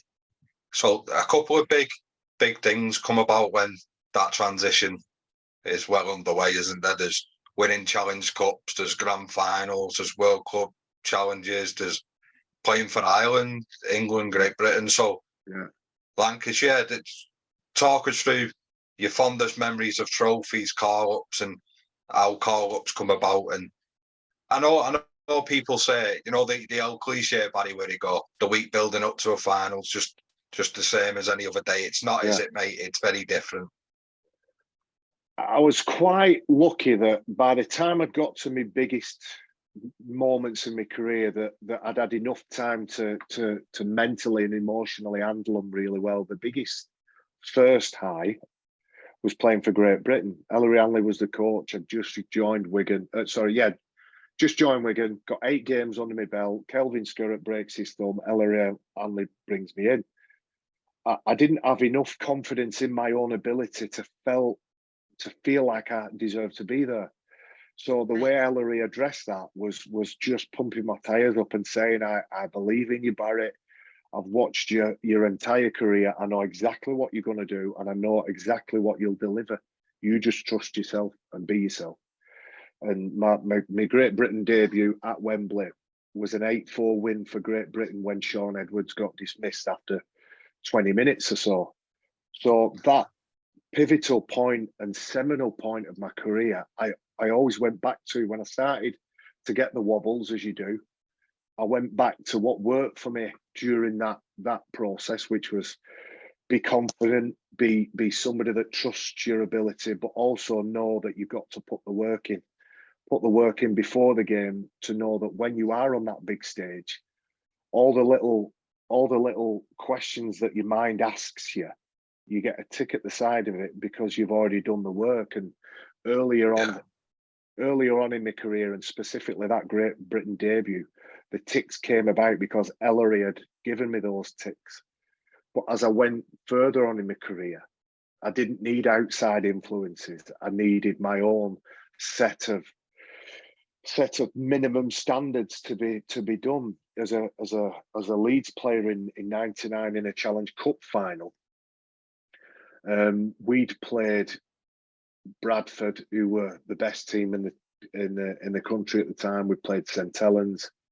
We played Wigan in the first round of that cup run, and we'd got through all those things. So those questions I asked myself and the ticks that I gave myself at the side of my brain were complemented by the people around me, because it wasn't just about what did I have to bring.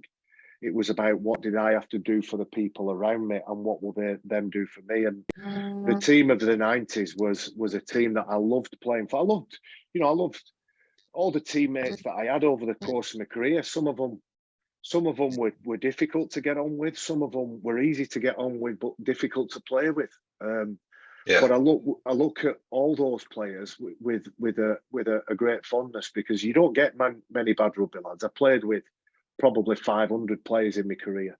I can count on 2 fingers the ones I wouldn't cross the road to say hello to. I'm not telling you they are, but they know who they are.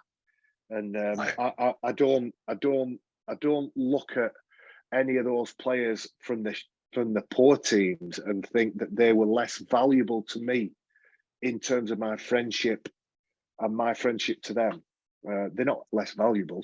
Sometimes they're more important than some of those successful teams. But getting back to the attitude in a final, big games aren't, they're not games that you enjoy. The games that you just want to get through. You want to get to the other end and make sure, you're the one carrying the cup round the victory lap, rather than getting your silver medal and going back into the changing room saying, well, there's always next year, or there's always next week. So I was lucky. I won them all. Everything there is to win, I won them all. And I was gifted some quality environments. I was blessed to be in some good teams, but the journey to get to those big prestigious games, I reckon, for all those big enjoyable games, I've got 80 games where it was an absolute shit fight and a slugfest, and by the time I've got to the good games and the important games, it's more of a sense of a relief than enjoyment. No big game that I played in ever did I have an enjoyment of. I just wanted to get to the end of it with the right result and be able to celebrate with my teammates. Yeah, and how can we, like when I had Blake on, so Blake mentioned about how an NRL grand final is very different in the build-up. Is that something we can sort of mirror, or do you like to see us do our own thing? But could more be done on the build-up to them big days, do you think? We suffer because we've only got one broadcaster. So the NRL as a free-to-air broadcaster in our minds, an ITV or a BBC, or now a Channel 4, and then we have Sky Sports, which is Fox Sports. That's for everybody that doesn't have or doesn't want to watch it on the Channel 9 platform, and likes the build-up and the in-depth attention that's paid by that Fox Sports or Sky Sports. Could we do it different? Of course we could do it different, but I genuinely believe that there's a really vicious triangle of blame. We love to blame everybody else, and I wish I could get rid of all the shite and the negativity in our games sometimes. The clubs look at the governing body, whether it's the RFL or the Super League, and they also look at the broadcasters. The broadcasters will expect the governing body and the individual clubs, and then the governing body expect the broadcasters and the clubs to do their own promotion and PR and put bums on seats. And you could argue, is it worth more to have an advert in the Yorkshire Evening Post, an advert on Sky Sports, or is it worth more to have an advert in every amateur club or school in those areas to get more bums on seats or eyes on TV screens? I don't know what the answer is. I think it's a combination of all of those things. I think instead of expecting everybody else to do the advertising and that vicious triangle that I talked about, Why don't we all agree to do a little bit more? Why don't we all agree within our own immediate circle of friends to bring a couple of them to a rugby match, to bring a couple of them round to our house on a Friday night or a Saturday afternoon, it's on Channel 4, and watch a game together with a couple of beers and explain to them why we love it so much and why we think they should grow to love it. That's probably a process that could take years and years and years. And I hope I see it in my lifetime that we get in the top 10 most watched sports in this country. I don't think we are in the top 10. At one point we were, now we're not, and we need to change that, and we need to do it ourselves. We need to take it upon ourselves to change that. Yeah, because the product will sell itself when it's being viewed. Of course it does. Yeah, of course it does. The players will always deliver. The games will always be great. And sometimes I hear people from my generation say the standard's poor, the standard's getting worse. Well, when there's only 2 games that are broadcast, it's like any other sport. You watch netball, football, cricket, and you go around the domestic competitions. With us, we've got 6 fixtures of a weekend. Inevitably, there's going to be 3 good. There's going to be 2 that are average, and there's going to be 1 that's a tough watch. If you can choose 2 of the 3 that are going to be good and roll the dice and choose them correctly, when you're choosing weeks and weeks and weeks, sometimes months in advance, then you're a better man than some of the people I work with, because sometimes it is lucky, sometimes it's it's in the hand of the gods. It can be weather, it can be injuries. We've got suspensions, HIAs that have such an impact on games. So yeah, there are a million things that come into play. To get the best games on TV is an art. It's not a science. You can't write it down and work out a formula. It's an instinct, or sometimes it's a lucky instinct that gets the games on TV that are the right ones to watch. I think, in my opinion, the ones that we've watched so far on Sky and the couple on Channel 4 have been great games. But what we know is that's not going to be the case all the way through the year. I think the beauty with this year, from what I can remember, if I'm wrong, correct me, mate, feel free to, but it's far more open for the playoffs. And to be honest, a little bit of relegation if someone finds form, but it's far more open than it has been for a long time. Yeah. Usually we get a top 4, middle 4, bottom 4.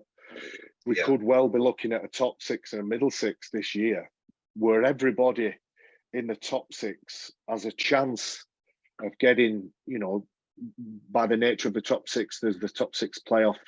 Then are there a chance of getting through to the grand final? Sometimes yes, sometimes no. This year, it's going to be that uncertainty of outcome that keeps you interested. And then in regards to the bottom 4, those bottom 4, I was never in the camp that thought Leigh would struggle. I was always of the opinion that thought Wakefield might struggle. Now, Wakefield might go through a purple patch. It might be Cast Tigers who start to think, we're in a bit of trouble here. And it might be, one of those Hull teams, if not both of those Hull teams, that might start to struggle. We don't know. As we record, we're 4 rounds into it. And certainly the table does not look like the people who have an ability to predict. It doesn't look like what they thought it would. No.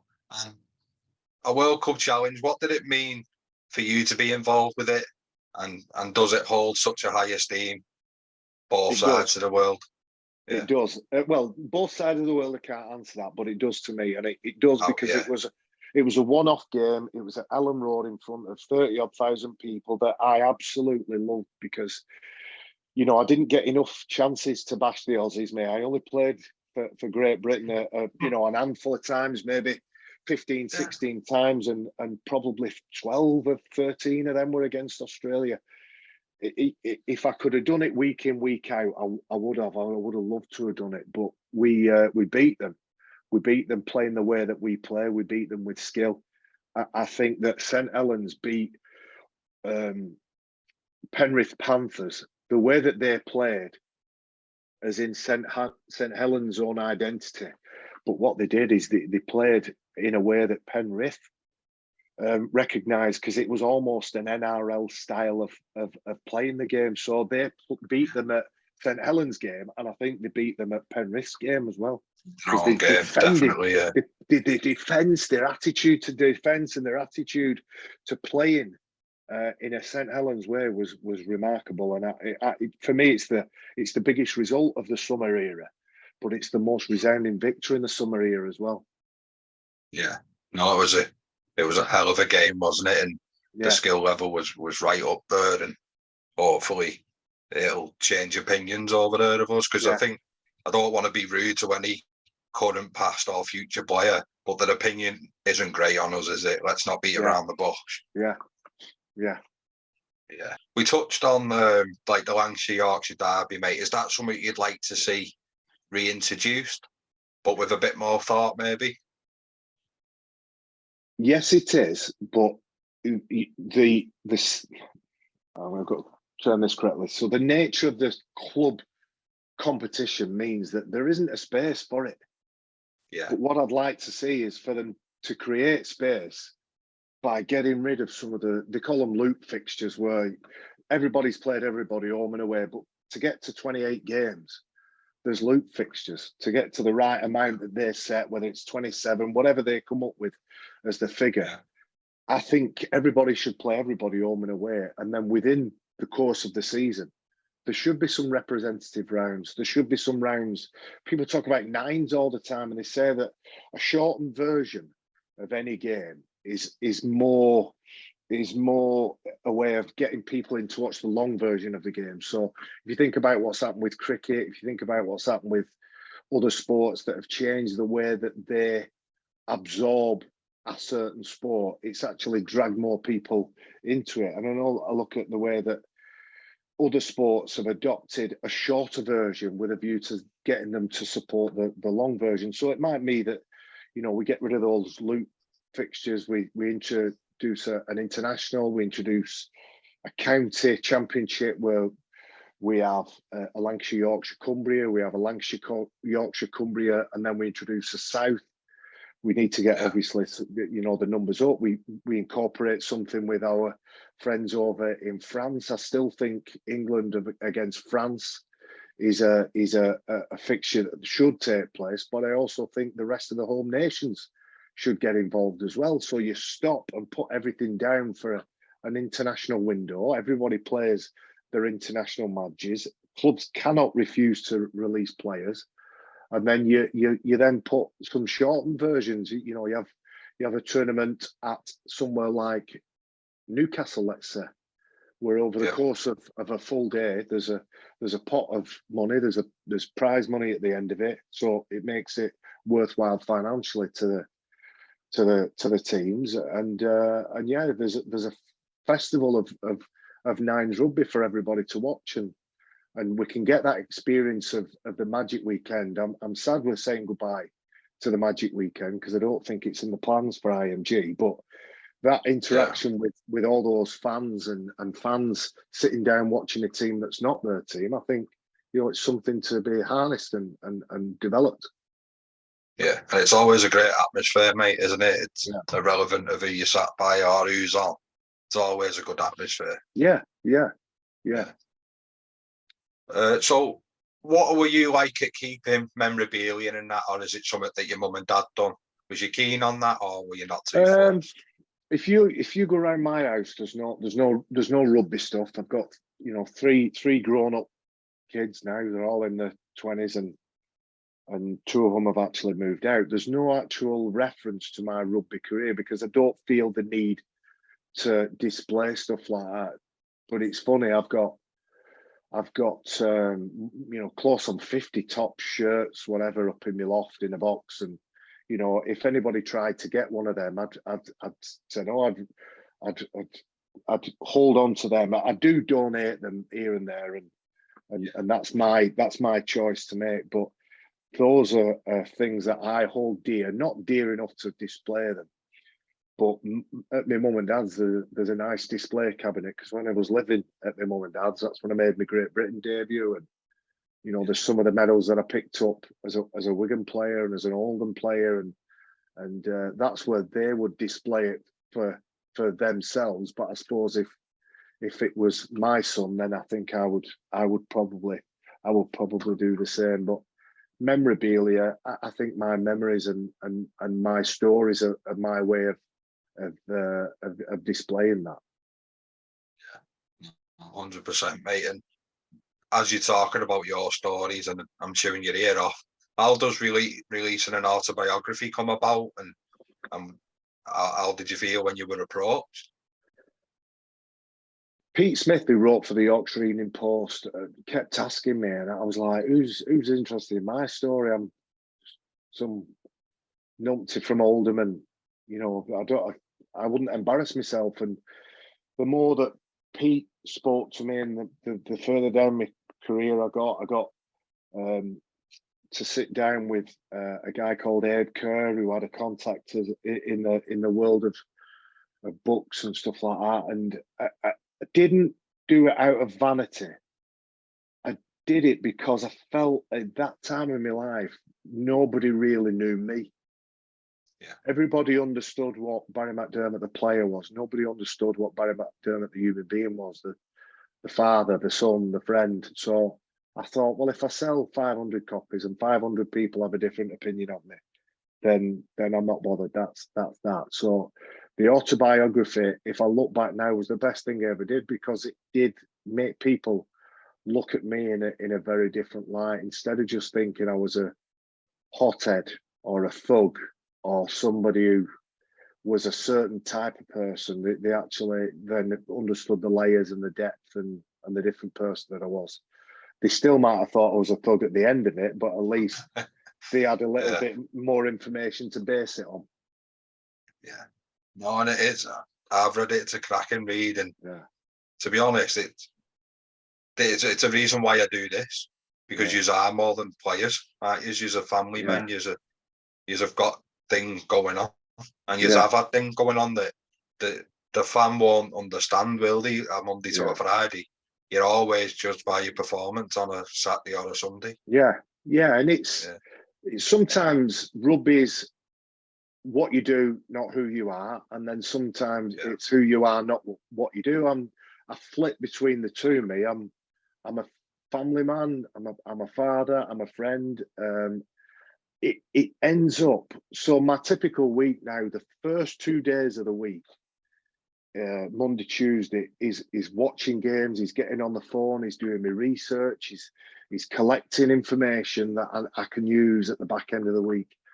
And then sort of Tuesday night, Wednesday, I do some other business stuff. And that's not to say that my business stuff isn't sprinkled all throughout my week, but I'm a business consultant for 3 or 4 different companies, and most of it's in the finance and funding in the SME market. It's completely different to what I do as a rugby league person, but it actually helps me, and it forms the way that I am as a businessman, and the values and principles I've got in business are reflective of what I was as a rugby player. But come the back end of the week, I'm in the element then, because I love watching sport. I love watching live sport. Sometimes it's quite a difficult watch when I know the score.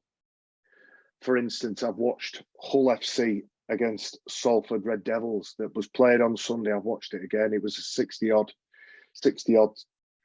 10, 14, I don't know off the top of my head, game. So you can tell by that, defences weren't on top, and Hull FC didn't play nowhere near what they're capable of. But to sit down and analyse that, pull it to pieces, then take that information into the game that I'm watching, Saints against Hull FC on Friday night, is again, it's a pleasure, it's a privilege and an honour to be able to take that into the houses, the homes and the pubs of the UK. Yeah. And that follows on, and your testimonial, mate. Again, how does a testimonial work? And is it something you need to seek, or did the Rugby League seek you, or is it the club?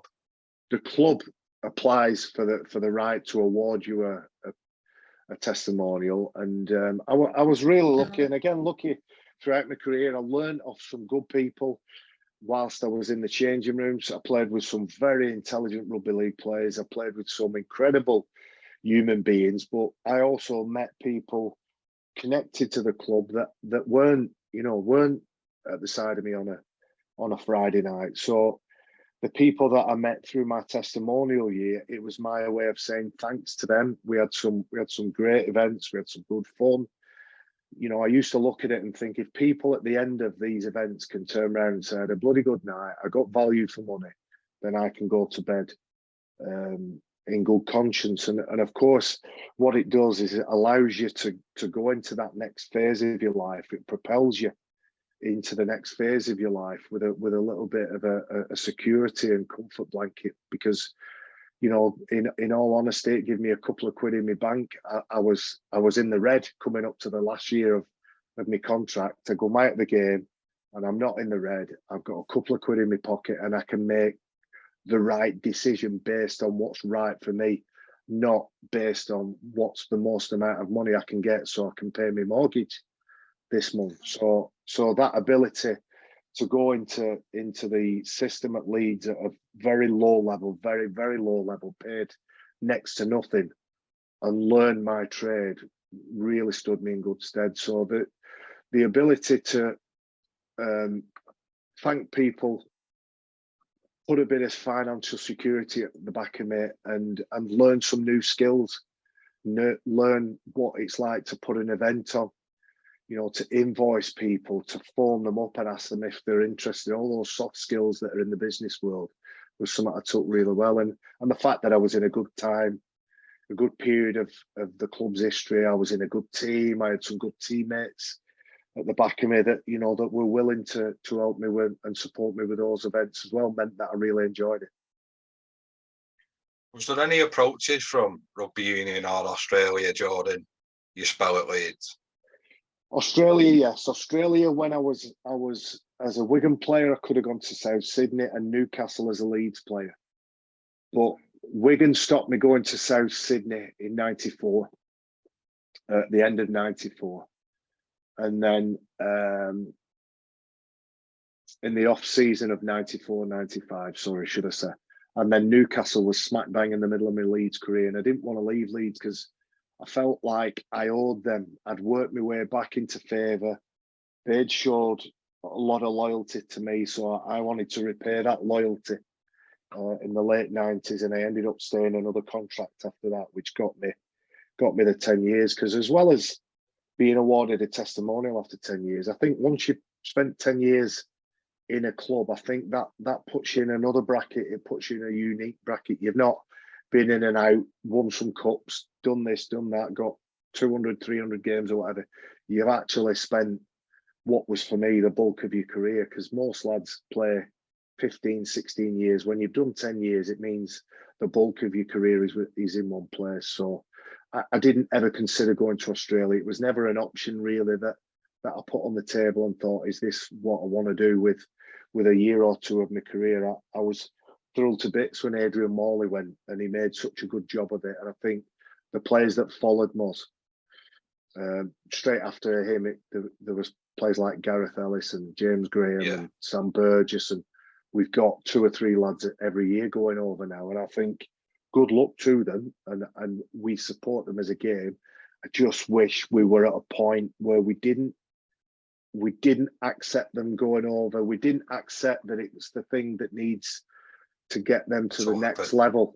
Yeah, you know, you look at somebody like Dom Young, his game has come on immensely, having gone to Newcastle Knights and Roosters after that. But I think it's a bit sad, and I hope we don't lose, you know, more. I know we're going to use the 2 lads at Huddersfield Giants, Will Price.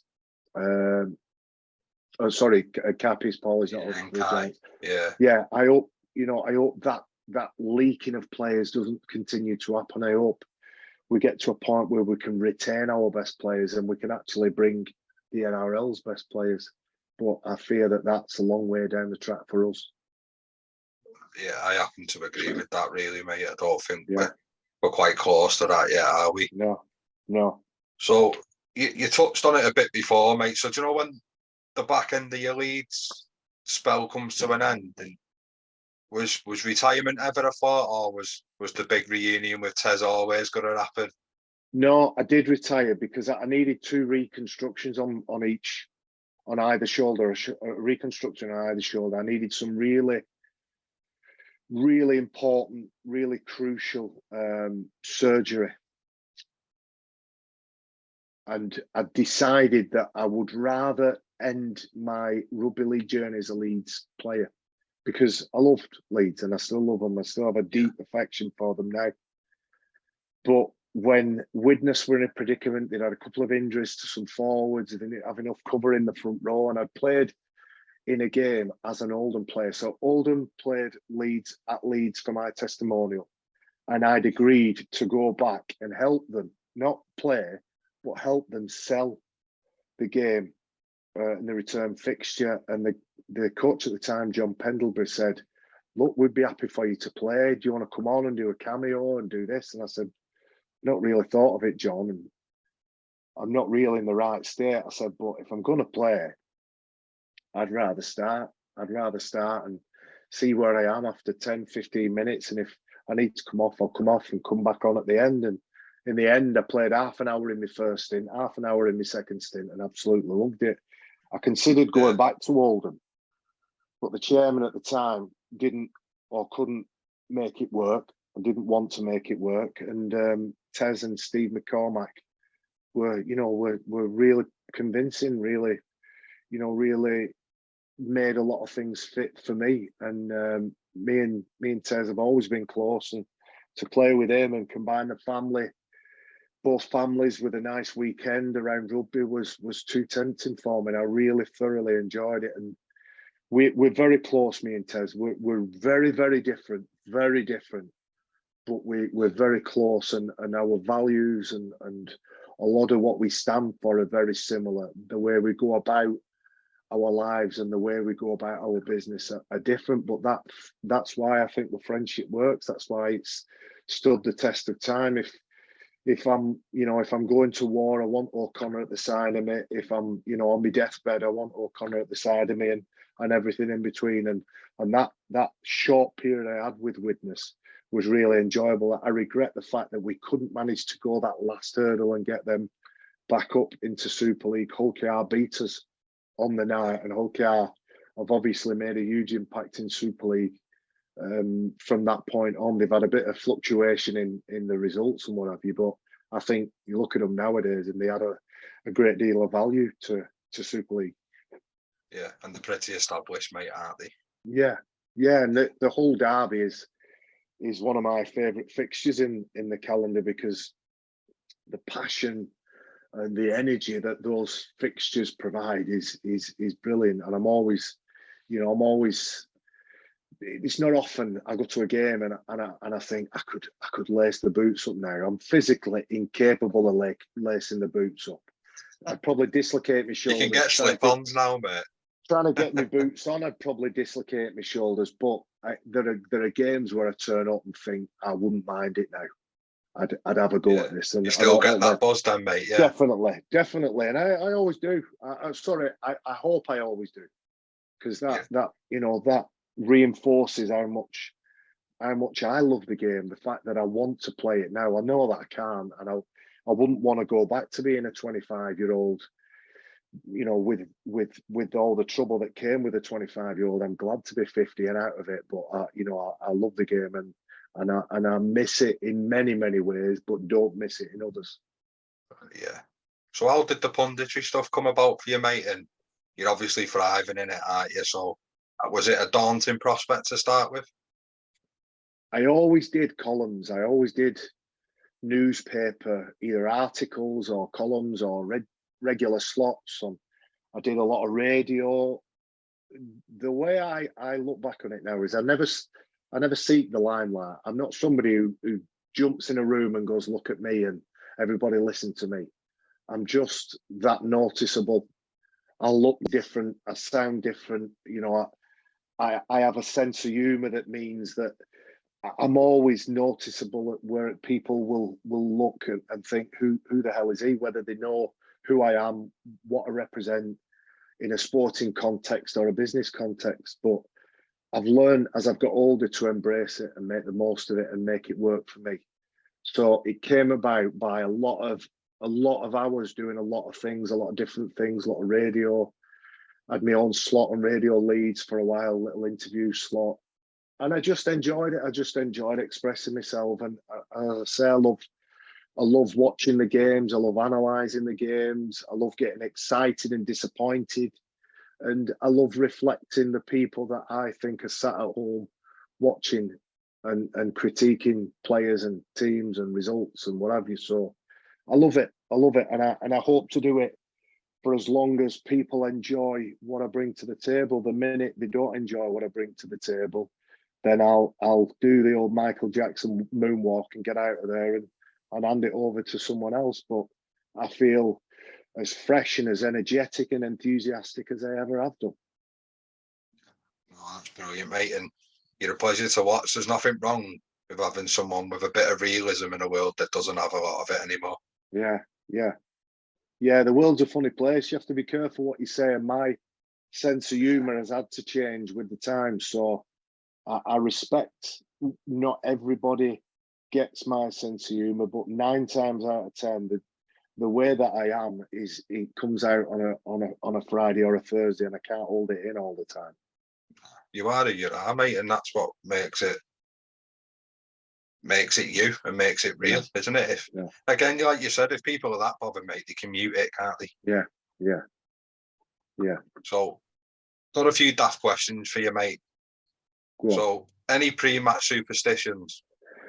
I had a lot of pre-match superstitions. I was talking about them with one of the guys who I work with at Sky the other day. We went to St Helens to do a feature, and there's a corner of the changing rooms at St Helens that nobody uses because the number of people that have got changed in that corner, and they've played a couple of games and they're out of there. I won't embarrass them and name them, but it just made me think. And I had a routine that I like to follow with the food that I ate, the sleep that I took, when I ate, how much I ate. I think the one that you'll like is the one that I had for a lot of years. Tez is like me, brought up in a very Catholic household, Tez O'Connor. And his mum went to... That's probably why you get on so well. Yeah, his mum and dad went to Lourdes one year. And is that me? Is that my earphones? No, it's me, mate. It's me, it's all right. Oh, is it? They went to Lourdes one year and they brought me some holy medals back. And these holy medals I kept with me, and I thought they were a good luck charm. And I taped them to one of the bicep protectors that I had. And I kept them with me all the way through my career, right up into the very end. But the routines, the superstitions that I had were too many to mention. But I thought that everything could go wrong just because I hadn't done them in the order that I'd always done them. Right. So again, this word, what I'll say, is different for everybody, Baz. But the toughest player you played with and against? Toughest in terms of mental and not your lights out, Quentin Pongia. Toughest in terms of his ability to rise above everything and meet every challenge would be Rob Burrow. I've so much love for that fella, but I've so much respect for him as well. So Rob Burrow would be giving 4, 5, 6 stone away every single time that he played, but he wouldn't give a shit.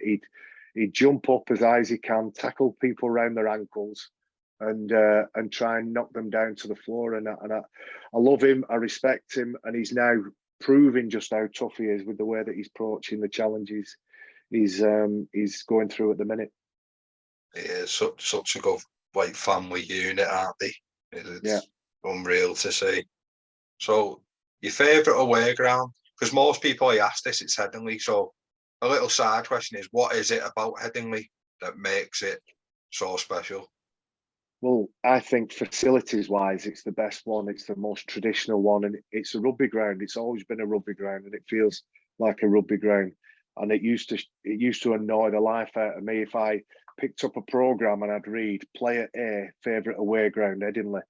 I used to make a mental note of that, and I used to think, right, well, I'll make sure it's not your favourite away ground next time you come. But my favourite away ground was Odsal, because the times we played at Odsal was at the height of Bullmania, at the height of pre-match entertainment.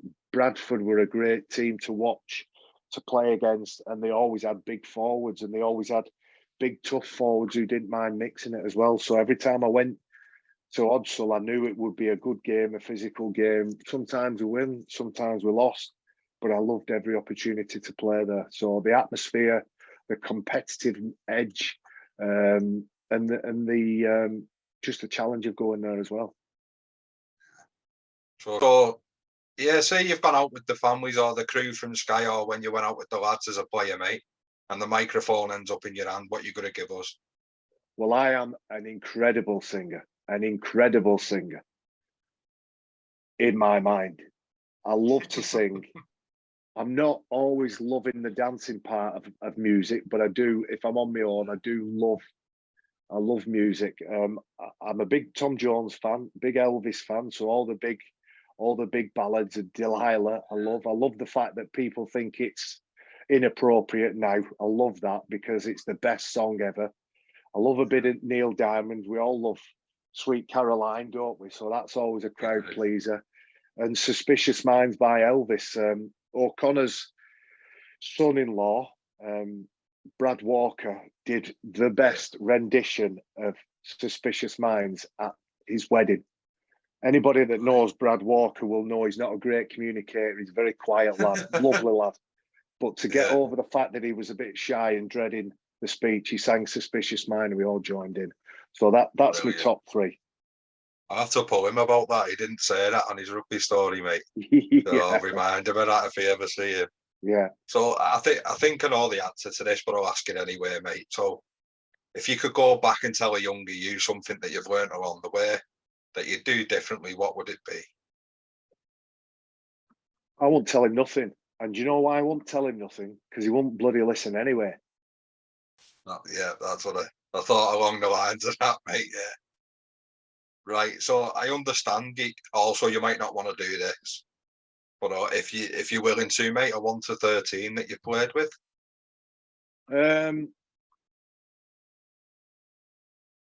I'll go for the one that I always go for. That's of its time and of my time. Picking nobody I haven't played with. Yeah. Fullback Yestin Harris. Yeah. One wing Jason Robinson, the other wing Martin Ofaya. Centres Gary Connolly, Keith Senior. Yeah. 6, I'd pick Kevin Sinfield. 7, I'd pick Rob Burrow. 8, O'Connor. 9, Tez Newton. 10, Darren Fleary. 11, Adrian Morley. 12, Paul Sculthorpe. 13, Andy Farrell. Yeah, some side that. Yeah, great team, great players. I've played with or against a lot of those lads for the bulk of my career, and there are numerous reasons why I pick everybody. But I think there won't be many of my generation that don't look at that team and go, "Yeah, that's probably about the best of what there was at the time." So, it's a wow factor, isn't it? Yeah,